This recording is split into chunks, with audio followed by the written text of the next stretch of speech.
Keributan pada laga Indonesia melawan Lebanon. Sebenarnya siapakah biang keroknya? Fakta mengkhawatirkan timnas Indonesia usai gagal kalahkan Lebanon. Pelatih Lebanon doakan timnas Indonesia kalahkan Arab Saudi dan Irak.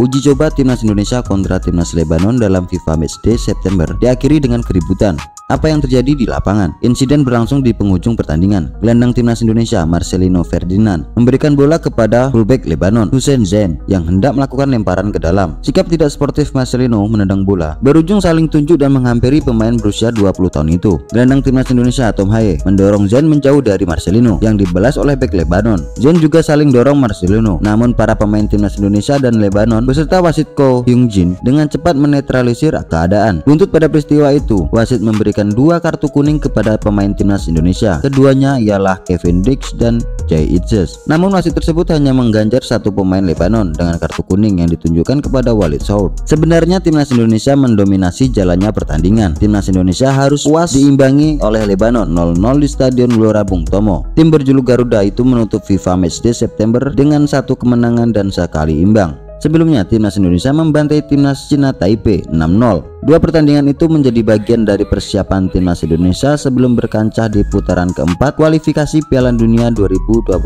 zona Asia.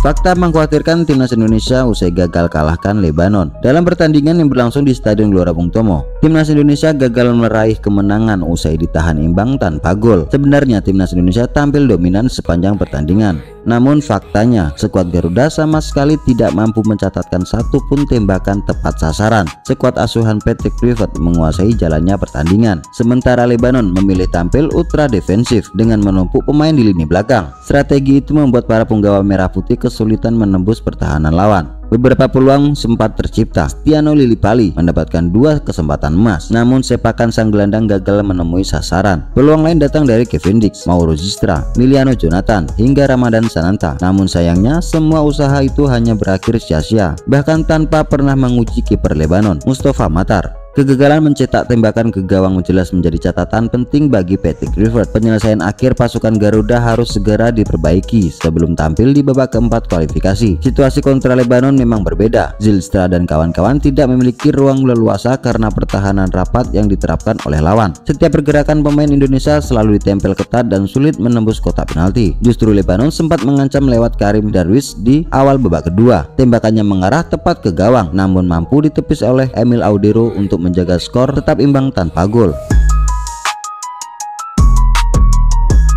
Pelatih Lebanon doakan timnas Indonesia kalahkan Arab Saudi dan Irak. Lebanon menjalani pertandingan persahabatan melawan timnas Indonesia dalam FIFA Matchday di Stadion Gelora Bung Tomo.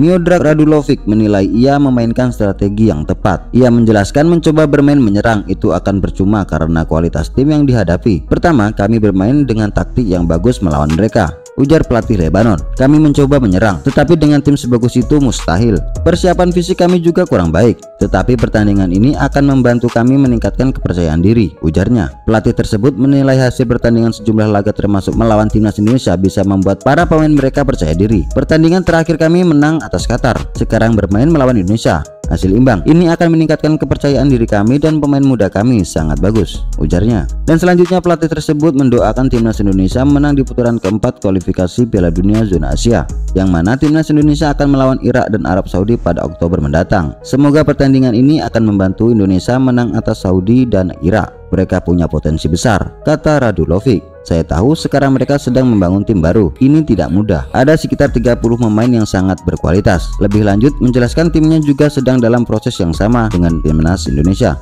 Kami juga tim yang diremajakan dan kami sedang dalam proses yang sama, kata pelatih 57 tahun tersebut. Saya mendoakan yang terbaik untuk mereka dan saya berharap mereka akan memenangkan kedua pertandingan, ujarnya.